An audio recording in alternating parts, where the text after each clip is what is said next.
जय हिंद दोस्तों, स्वागत है हमारे यूट्यूब चैनल आप सभी को। दोस्तों चलिए बात करते हैं 27 जुलाई का जिनका भी बिहार पुलिस एग्जाम हुआ है वो अपने अपने आंसर मिला ले और बताइए कमेंट बॉक्स में कि ये क्वेश्चन आपके किस जिले में पूछा गया था। ठीक है, आपने कितना सही किया ये सभी कमेंट बॉक्स में कीजिए।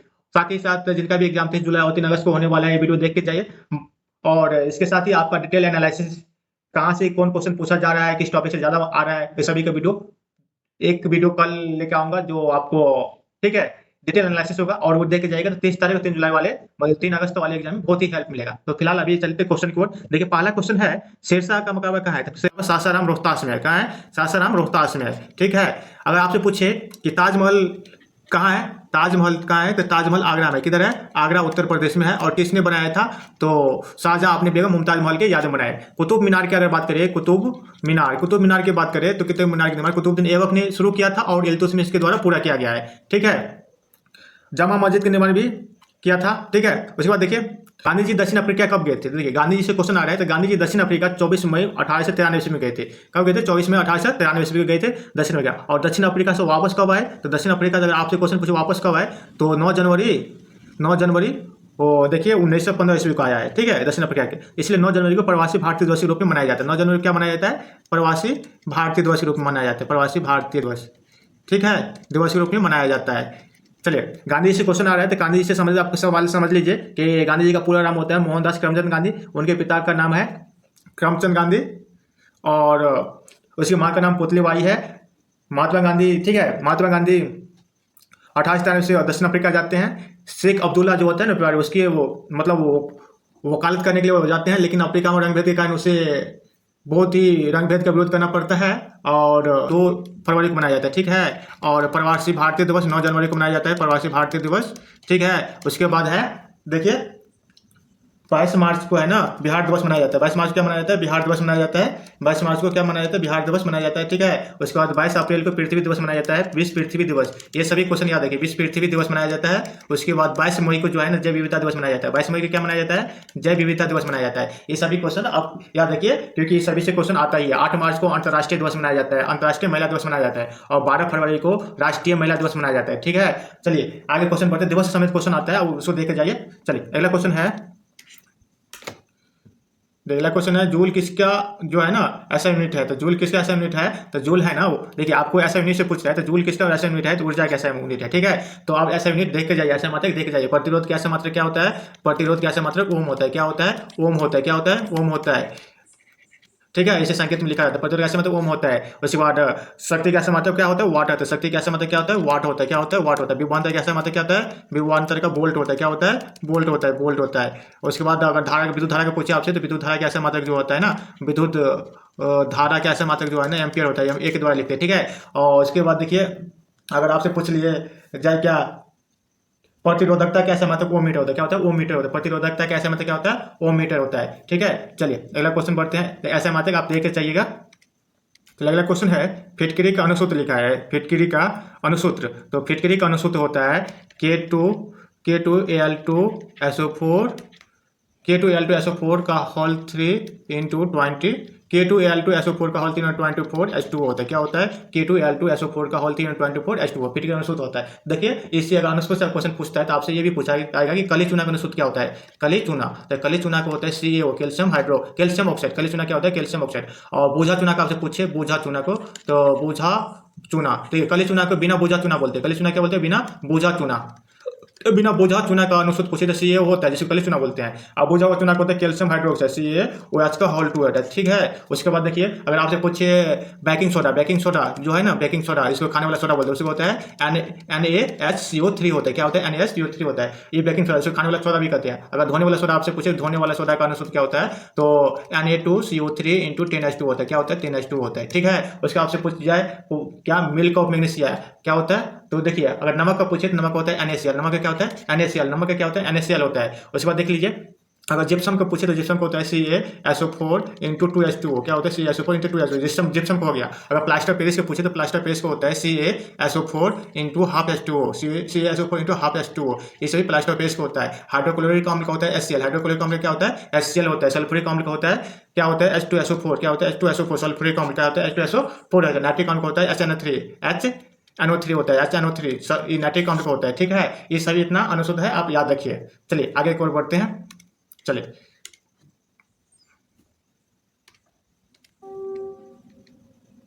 देखिए, सूचकांक से आपसे क्वेश्चन पूछा है, साइबर क्राइम इंडेक्स में भारत कितने नंबर पर है। साइबर क्राइम इंडेक्स में भारत जो है ना 10वें नंबर पर है। तो आपको इंडेक्स से क्वेश्चन पूछा है, तो इंडेक्स से पूछे तो आप देख लीजिए, इंडेक्स से बहुत सारे क्वेश्चन बन रहे हैं, इसमें से इंपोर्टेंट जो है आपको बता दे रहे हैं। तो अगर आपसे पूछे वैश्विक शांति इंडेक्स में भारत का स्थान क्या है, तो वैश्विक शांति में है ना भारत का स्थान, वैश्विक शांति में भारत का स्थान जो 115 में है, कितना है 115 में है, ठीक है। उसके बाद आपसे पूछा जाए जेंडर गैप, जेंडर गैप जो होता है ना, जेंडर गैप, तो जेंडर गैप में है ना, जेंडर गैप में भारत का स्थान जो है 131 में है, कितना है 131 में है, कितना है 131 में है। मानव विकास अगर पूछे मानव विकास, तो मानव विकास रिपोर्ट में जो भारत का स्थान है 130 में है, कितना है 130 में है, ठीक है। मानव विकास में कितना है 130 में है। प्रेस में पूछे भारत का प्रेस में कितना नंबर है, तो प्रेस में भारत का जो नंबर है भारत का 191 है, कितना है 191 नंबर पे है। उसके बाद आपसे पूछा जाए कि हैप्पीनेस में भारत का स्थान कितना है, तो विश्व जो है ना वर्ल्ड हैप्पीनेस रिपोर्ट में भारत का स्थान 118 है, कितना है 118 है, ठीक है। अगर आपसे पूछ ले हेनले पासपोर्ट इंडेक्स में, हेनले पासपोर्ट इंडेक्स में कितने नंबर पे है, तो हेनले पासपोर्ट इंडेक्स में भारत 50वें नंबर पे, कितने नंबर पे है 50वें नंबर पे, ठीक है। उसके बाद अगर आपसे पूछ ले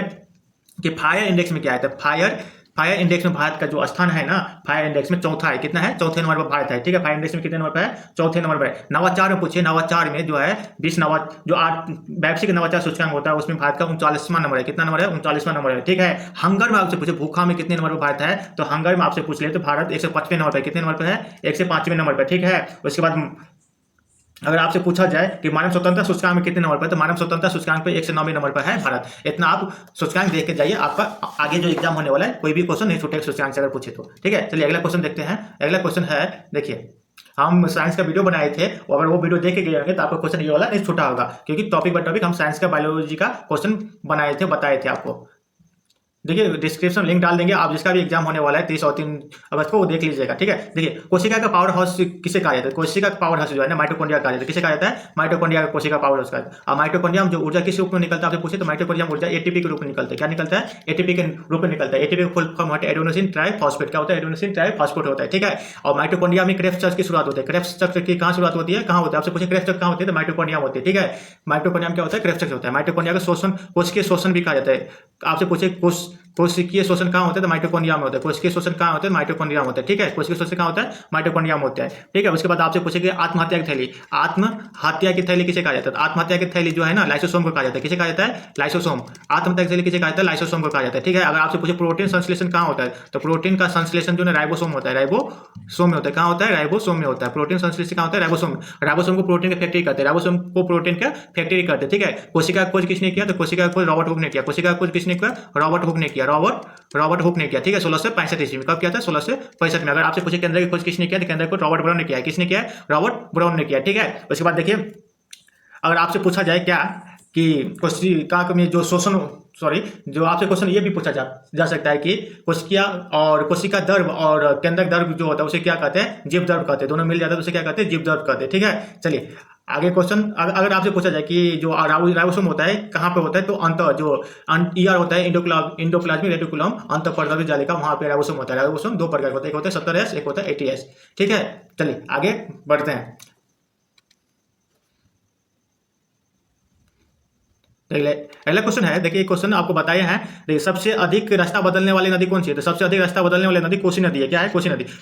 कोसी नदी को बिहार का शोक भी कहा जाता है, बिहार का शोक नदी किसे कहा जाता है, बिहार का शोक नदी कोसी नदी कहा जाता है। कोसी नदी बिहार में बहुत बार लाती है, विनाशकारी होते हैं प्रत्येक साल, इसलिए बिहार का शोक नदी के नाम से जाना जाता है। वो मार्ग बदलने के लिए भी जाना जाती है, रास्ता बदलने के लिए भी जानी जाती है, ठीक है कोसी नदी। अगर आपसे नदी से क्वेश्चन पूछा है तो आपको गंगा के बारे में पता होना चाहिए। राष्ट्रीय नदी है हमारा, भारत की राष्ट्रीय नदी जो है गंगा नदी है, ठीक है। गंगा नदी है, गंगोत्री से निकलती है, कहाँ से निकलती है, गंगोत्री से निकलती है। इसकी टोटल लंबाई 25 से 25 किलोमीटर, कितने हैं 25 से 25 किलोमीटर है, ठीक है। बक्सर में बिहार में प्रवेश करती है। अगर बिहार में गंगा नदी की कुल लंबाई आपसे पूछे तो बिहार में गंगा नदी की कुल लंबाई जो है ना 4 से 45 किलोमीटर, कितना है 4 से 45 किलोमीटर बिहार में गंगा नदी की कुल लंबाई है, ठीक है। चलिए उसके बाद गंगा नदी की, ठीक है, गंगा नदी जब बांग्लादेश में चला जाती है तो गंगा नदी को बांग्लादेश में पद्मा के नाम से जाना जाता है। जब गंगा नदी बांग्लादेश में जाती है तो बांग्लादेश में किस नाम से जानती है, पद्मा के नाम से जाना जाती है, ठीक। चलिए आगे की ओर बढ़ते, देखिए बिहार के शोक नदी, चलिए अगला क्वेश्चन देख लेते हैं पहले। और अगर आपसे पूछे गंगा की सबसे लंबी सहायक नदी क्या है, तो सबसे लंबी सहायक नदी में यमुना आती है, क्या आती है यमुना नदी आती है, ठीक है। कौन सी नदी, यमुना नदी आती है। क्वेश्चन आपसे पूछे तो आप आंसर दे दीजिएगा। चलिए अगला क्वेश्चन है, देखिए अगला क्वेश्चन है पानीपत का तीसरा युद्ध, देखिए आपको पहले वाले वीडियो आप देख के गए होंगे तो ये सभी क्वेश्चन आप करके ही आए होंगे, ठीक है ना, आपको कोई डाउट नहीं है ये सब में। पानीपत का तीसरा युद्ध है ना 14 जनवरी 1761 ईस्वी को होता है। कब होता है? 14 जनवरी 1761 ईस्वी को होता है। और किन के बीच होता है? तो अहमद शाह अब्दाली और मराठा साम्राज्य के बीच होता है। मराठा साम्राज्य की ओर से लड़ने वाले थे सदाशिव भाऊराव। कौन थे? सदाशिव भाऊराव ये थे लड़ने वाले। मराठा साम्राज्य की ओर से लड़ने वाले कौन थे? पानीपत के तीसरा युद्ध में तो सदाशिव भाऊराव थे। और अफगान की ओर से, अफगान ऐसे बोलते, अफगान और मराठा के बीच युद्ध हुआ था। अफगान की ओर से अहमद शाह अब्दाली थे, ठीक है। ये पानीपत का तीसरा युद्ध है। तो पानीपत का प्रथम युद्ध आपसे पूछे तो प्रथम युद्ध जो हुआ था पानीपत का प्रथम युद्ध, पानीपत का प्रथम युद्ध हुआ था 1526 ईस्वी में हुआ था। बाबर और इब्राहिम लोदी के बीच में हुआ है। कितना? बाबर और इब्राहिम लोदी के बीच में हुआ है, ठीक है। इब्राहिम लोदी के बीच में हुआ है जिसमें बाबर की जीत हुआ, इब्राहिम लोदी की हार होती है। पानीपत की प्रथम युद्ध। अगर पूछे पानीपत का दूसरा युद्ध जो होता है, पानीपत का दूसरा युद्ध जो होता है 1556 ईस्वी में। कब होता है? 1556 ईस्वी में होता है। अकबर और हेमू के बीच में होता है। किसके बीच होते हैं? अकबर और हेमू के बीच में होती है, ठीक है। चलिए अगला क्वेश्चन, इतना आपको याद हो गया ना। देखिए पानीपत का प्रथम युद्ध होता है बाबर इब्राहिम लोदी के बीच में 1526 ईस्वी में। दूसरा होता है पानीपत का दूसरा युद्ध होता है 1556 ईस्वी में अकबर और हेमू के बीच में। और तीसरा युद्ध होता है 1761 ईस्वी में अहमद शाह अब्दाली और सदाशिव भाऊराव के बीच में, यानी कि अफगान और मराठा के बीच में होता है पानीपत का युद्ध, ठीक है। बाबर जो है ना पानीपत का प्रथम युद्ध से मुगल वंश की स्थापना किया था बाबर। याद रखिए मुगल वंश से क्वेश्चन हर एक शिफ्ट में आ रहा है, आप मुगल वंश को अच्छे से देख के जाइए। मुगल वंश की स्थापना जो है ना बाबर करते हैं तो पानीपत के प्रथम युद्ध में। और बाबर ही पहली बार तोपखाना का प्रयोग करते हैं, ठीक है ना। चलिए बारूद का प्रयोग करते हैं, तोपखाना का प्रयोग करते हैं। अगला क्वेश्चन देखते हैं। चलिए अगला क्वेश्चन है बिहार की शोक नदी। आपको बता ही दिए, देखिए ये क्वेश्चन 2 बार घुमा के एक ही शिफ्ट में अलग अलग टाइप का क्वेश्चन पूछा है। बिहार की शोक नदी किसे कहा जाता है? एक बोला था, पूछा गया था कि सबसे अधिक रास्ता बदलने में कौन सी नदी है, तो शोक नदी हो या रास्ता बदलने में माहिर कौन है? कोसी नदी है। चलिए अगला क्वेश्चन है बिहार के, देखिए अगला क्वेश्चन क्या है,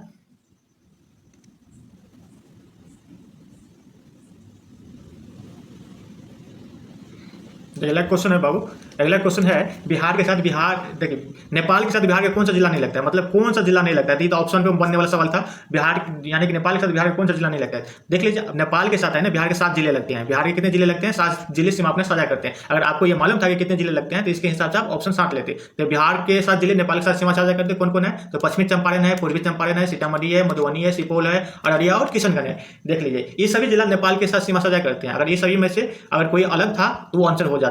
ये पहले अगर आपको ये आता तो ऐसे ऑप्शन में छांट लेते। कौन कौन? पश्चिम चंपारण, पूर्वी चंपारण, सीतामढ़ी, मधुबनी, सुपौल, अररिया और किशनगंज, ये नेपाली साझा करते हैं, ठीक है। अगला क्वेश्चन देखते हैं। चलिए अगला क्वेश्चन है,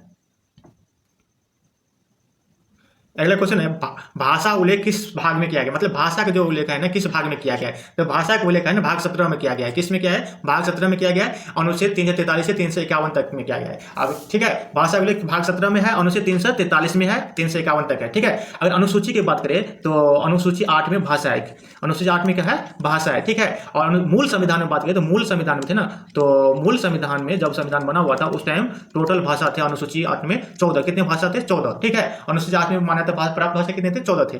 तो देखिए तो भाषा को अभी वर्तमान में अगर बात करें तो 22 है। क्या है? 22 है। तो 22 भाषा कैसे हो गया? तो 21वां संविधान संशोधन 1967 के द्वारा सिंधी भाषा के द्वारा, कौन सा भाषा? सिंधी भाषा के जोड़ा गया है, ठीक ना।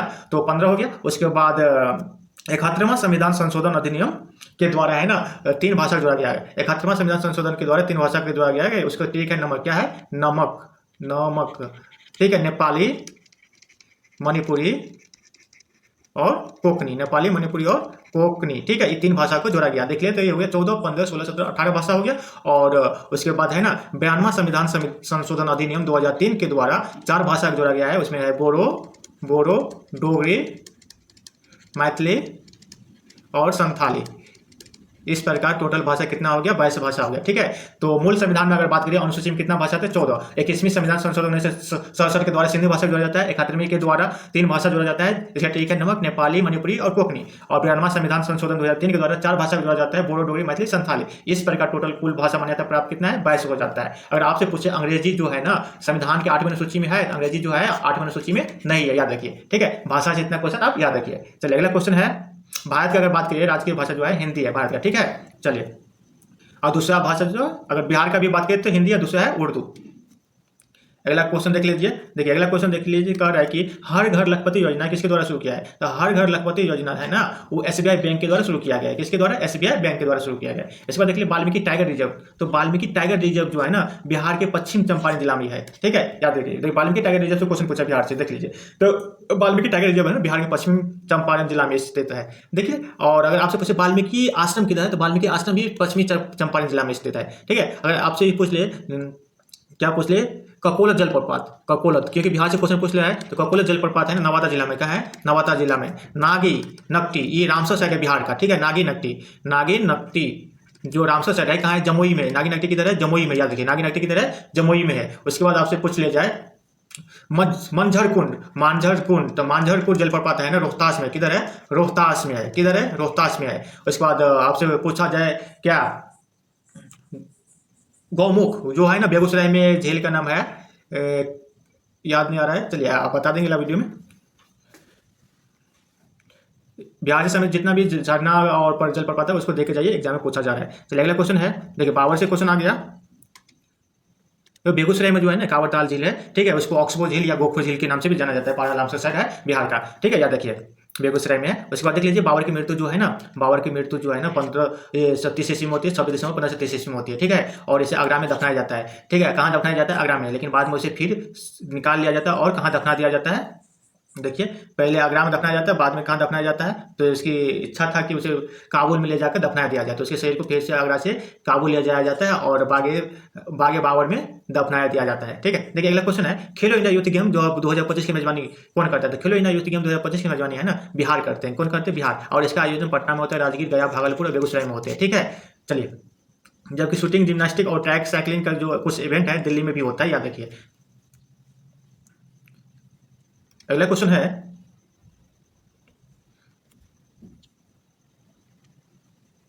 जयप्रकाश नारायण किस जेल से भागे हुए थे? तो जो जयप्रकाश नारायण किस जेल से भागे हुए थे? तो जयप्रकाश नारायण जब भारत छोड़ो आंदोलन शुरू हुआ था 1942 ईस्वी में, उस टाइम हजारीबाग सेंट्रल जेल में थे। कहाँ थे? हजारीबाग सेंट्रल जेल में थे। और वहां से वो भाग जाते हैं। हजारीबाग सेंट्रल जेल से क्या होते हैं? भाग जाते हैं और नेपाल चले जाते हैं। वहाँ आजाद दस्ता का निर्माण करते हैं। क्या करते हैं? आजाद दस्ता का निर्माण करते हैं। ठीक है, गठन करते हैं। तो आजाद दस्ता का गठन किसके द्वारा किया जाता है? तो जयप्रकाश नारायण के द्वारा किया जाता है। तो आजाद जयप्रकाश नारायण किस जेल से भागते हैं? हजारीबाग सेंट्रल जेल से। कब भागते हैं? तो भारत छोड़ो आंदोलन के बाद 1942 ईस्वी में भागते हैं। ठीक है, जयप्रकाश नारायण के द्वारा संपूर्ण क्रांति का नारा दिया गया। कब? संपूर्ण क्रांति का नारा किसने दिया था? जयप्रकाश नारायण के द्वारा दिया गया था। ठीक है, चलिए अगला क्वेश्चन देख लेते हैं।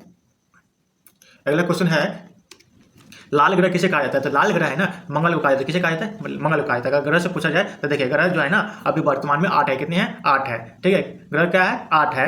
और सबसे छोटा ग्रह की बात करें तो बुध है। सबसे छोटा ग्रह क्या है? बुध है। क्या है? सबसे छोटा ग्रह बुध है। शुक्र है, ठीक है, मंगल है, बुध शुक्र मंगल, पृथ्वी है, ठीक है, उसके बाद बृहस्पति है,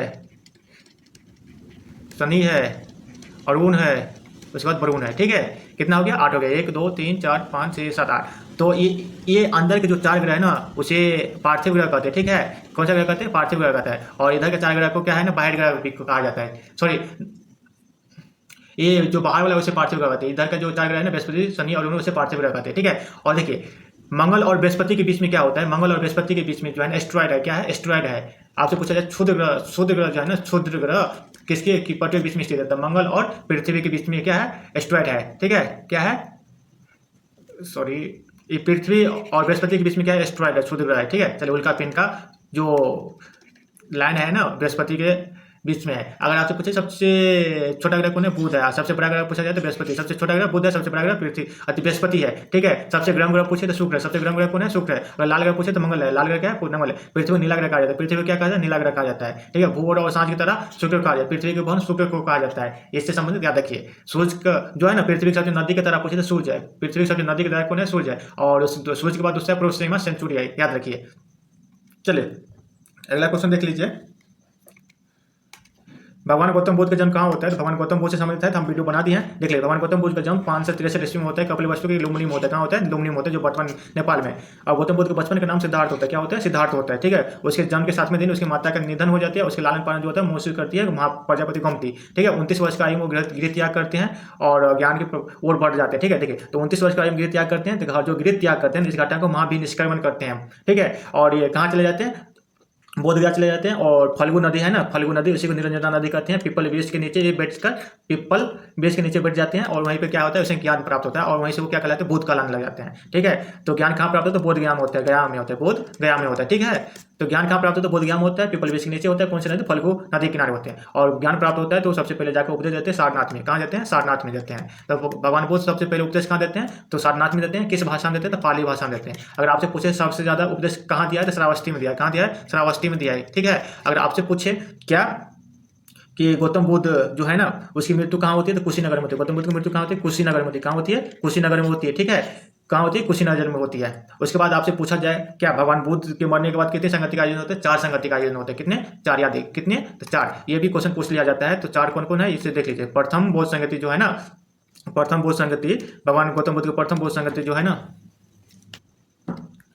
प्रथम बोध संगति आपसे पूछा जाए ना, तो प्रथम बोध संगति जो है ना 483 ईस्वी में होता है। और किनके साथ, देखिए आपसे पूछा जाए प्रथम बोध संगति तो 483 ईसा पूर्व में होता है। ठीक है, ईसा पूर्व में होता है। और इस टाइम शासक जो होता है अजातशत्रु होता है। कौन होता है, अजातशत्रु होते हैं। ठीक है, और उसके बाद है ना कहाँ होता है, तो कहाँ होता है, ये होता है राजगिरी में। कहाँ होता है, राजगिरी में होता है, राजगिरी में होता है, या राजगिरी उस टाइम बोला जाता है। और अध्यक्ष पूछा जाए तो आपसे, तो अध्यक्ष महाकश्यप है। क्या है, महाकश्यप है, महाकश्यप है। ठीक है, प्रथम बोध संगति कहाँ होता है, प्रथम बोध संगति जो है 483 ईस्वी में अजातशत्रु के टाइम में होता है। शासक कौन होता है, अजातशत्रु होता है। और कहाँ होता है, राजगिरी में होता है। अध्यक्ष का कौन करते हैं, महाकश्यप करते हैं। अगर दूसरी आपसे पूछा जाए तो दूसरी बोध संगति जो है ना, दूसरी बोध संगति कहाँ 383 ईस्वी में होती है। कहाँ होती है, 383 ईसा पूर्व में होती है। और उस समय शासक जो है ना कलाशोक होता है। दूसरे बोध संगति के टाइम में कौन शासक होता है, कलाशोक होते हैं, कलाशोक होते हैं। और कहाँ पे होता है, तो ये है वैशाली में होता है। कहाँ होता है, वैशाली में होता है। और उस टाइम जो है अध्यक्ष जो है सभाकामी होते हैं। कौन होता है, सभाकामी होता है। ठीक है, अध्यक्ष कौन होते हैं, सभाकामी होते हैं, दूसरे बोध संगति। अगर आपसे तीसरा पूछा जाए तो तीसरा जो है ना वो है 251 ईसा पूर्व में होता है, 251 ईसा पूर्व में। और उस टाइम जो है ना राजा होता है अशोक। कौन होता है, शासक में अशोक होता है। और अशोक जो है पाटलिपुत्रा में करते हैं, पाटलिपुत्र में उसका तीसरा बोध संगति होता है। और उस टाइम मोगली जो है मोगलीपुत्र तीस नाम का एक आदमी उसकी अध्यक्षता करते हैं। अगर चौथा आपसे पूछा जाए तो चौथा जो है ना, चौथा जो है वो प्रथम शताब्दी ईसा पूर्व में होता है, प्रथम शताब्दी ईसा पूर्व में होता है। उस टाइम जो राजा होता है कनिष्क होता है। कौन होता है, कनिष्क होता है। और कहाँ पर होता है, तो कश्मीर में होता है, कुंडलवन कश्मीर में होता है। कहाँ पे होता है, कुंडलवन कश्मीर में होता है। और अध्यक्ष जो है वो उस टाइम अध्यक्ष जो है वसुमित्र होते हैं। कौन होते हैं, वसुमित्र। और वसुमित्र क्या कौन होता है, वसुमित्र होता है। और चौथा बोध संगति के टाइम में ही ना वो जो है उपाध्यक्ष होता है अश्वघोष। कौन होता है, वो अश्वघोष होते हैं। अश्वघोष उपाध्यक्ष होते हैं। और उपाध्यक्ष जो अश्वघोष थे वही भूतचलित की रचना करते हैं। भूतचलित की रचना कौन करते हैं, अश्वघोष करते हैं। ठीक है, इससे समय इतना बुद्ध समेत चतुर जो बोध संगति होता है ये भी याद रखिए। साथ में देखिए जब बुद्ध घर त्याग करते हैं, गृह त्याग करते हैं, इस घटना को महाभिनिष्क्रमण करते हैं, महाभिनिष्क्रमण करते हैं। ठीक है, महाभिनिष्क्रमण करते हैं। ठीक है, उसके बाद जब ज्ञान प्राप्त होता है तो उस ज्ञान प्राप्त करते हैं तो केवल बोलते हैं। क्या बोलते हैं, केवल बोलते हैं। और अगर पहला उपदेश देते हैं तो पहला उपदेश जो देते हैं ना उसे धर्म चक्र परिवर्तन बोलते हैं, धर्म चक्र परिवर्तन बोलते हैं। ठीक है, परिवर्तन बोलते हैं। ठीक है, पहला उपदेश क्या बोलते हैं, धर्म चक्र परिवर्तन। पहला उपदेश, जब पहला उपदेश देते हैं उसे क्या बोलते हैं, धर्म चक्र परिवर्तन करते हैं। जब मृत्यु हो जाता है तो मृत्यु के बौद्ध धर्म में महानिर्वाण बोलते हैं। कहाँ, महापरिनिर्वाण बोलते हैं। क्या बोलते हैं, महापरिनिर्वाण बोलते हैं। ये भी याद रखिए। ठीक है, चलिए इतना आप भगवान बुद्ध से संबंधित क्वेश्चन याद रखिए। चलिए क्योंकि पूछ रहा है तो आपको बता दिए। आप वीडियो देखिए, अच्छा लगे तो हमारे चैनल को सब्सक्राइब कीजिए। देखिए आप क्वेश्चन है अगला कि बिहार के प्रथम राज्यपाल कौन थे। तो बिहार के प्रथम राज्यपाल थे जयराम दास दौलत राम। कौन थे, बिहार के प्रथम राज्यपाल जयराम दास दौलत राम। अगर आपसे पूछा जाए कि प्रथम मुख्यमंत्री कौन थे, तो प्रथम मुख्यमंत्री डॉक्टर श्री कृष्ण सिंह थे। कौन थे, प्रथम मुख्यमंत्री में डॉक्टर श्री कृष्ण सिंह। ठीक है, चलिए अगला क्वेश्चन देखते हैं। अगला क्वेश्चन है, देखिए अगला क्वेश्चन है पंजाब केसरी के नाम से किसे जाना जाता है। तो पंजाब केसरी के नाम से किसे जाना जाता है, तो पंजाब केसरी के नाम से लाला लाजपत राय को जाना जाता है। किसे जाना जाता है, लाला लाजपत राय के नाम राय को जाना जाता है। देखिए लाला लाजपत राय को जब साइमन आया था ना, साइमन भारत आया था तो 1928 में भारत आया था साइमन कमीशन, उसी को मतलब वापस भेजो। क्योंकि साइमन कमीशन जो था ना 7 सदस्य समिति था, उसमें एक भी भारतीय नहीं थे। तो इसी के विरोध में लाला लाजपत राय ने साइमन गो बैक का नारा दिया था, और मतलब साइमन गो बैक का नारा लगाया था और विद्रोह किया था। तो उसी बीच में उसे लाठी के चोट लगने से उसकी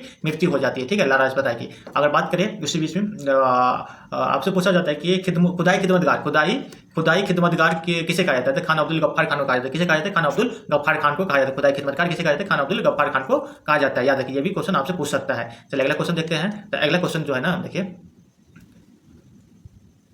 अगला क्वेश्चन देखिए। अगला क्वेश्चन है पश्चिमी घाट पर कौन सा तट है? देखिए पश्चिमी घाट पे कौन कौन तट है, तो पश्चिमी घाट पे कोकण तट है, केनारी तट है, अमलावा तट है। कोकण जो है ना मुंबई से गोवा तक फैला हुआ है। केनारी जो है कर्नाटक तट कहा जाता है, जो कर्नाटक राज्य में फैला है। अमलावा तट है जो मंगलोर से कन्याकुमारी तक फैला हुआ है, केरला में फैला हुआ है। ठीक है, ये सभी क्या है, पश्चिमी घाट के तट है। अगर अगर आपसे पूछा जाए तो पूर्वी घाट में, तो पूर्वी घाट में आता है कोरोमंडल तट। ठीक है, कोरोमंडल तट आता है, उत्तरी सरकार आता है। ठीक है, चलिए अगला क्वेश्चन देख लेते हैं। 2011 के जनगणना के अनुसार वृद्धि दर कितना था? 2011 की जनगणना अनुसार भारत के 10 की वृद्धि दर जो था ना 17.64%, या अभी बहुत दिखा है 17.64% है। ठीक है, चलिए अगला क्वेश्चन देख लेते हैं। अगला क्वेश्चन